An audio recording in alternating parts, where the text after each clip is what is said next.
Welcome back to another video. So let's take a look at the following case study, how we can use the Evaluate measure tool within SolidWorks. So this will be the case study object. As you can see, it will be quite complex. So there are almost 3,000 pieces over here. If I'm gonna zoom in, we're gonna see how dense that mesh will be in this case for the CAD. Now go to Evaluate measure.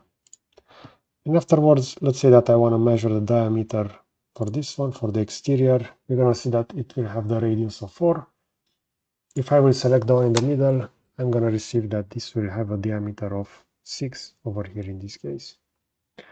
But if I will re-enable the tool, we're going to see that this will be diameter 6. And this one will have a radius of 4, which means it will have a diameter of 8.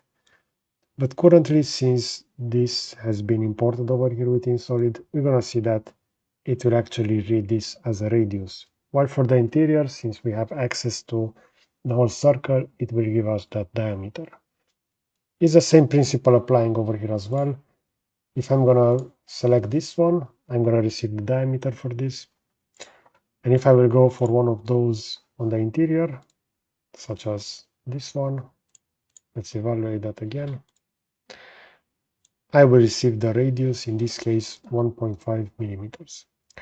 Okay, so I hope you enjoy this kind of content. You're going to find a similar video over here on the left side, and I will also add a subscribe button to the right. So that's it. Thanks for watching.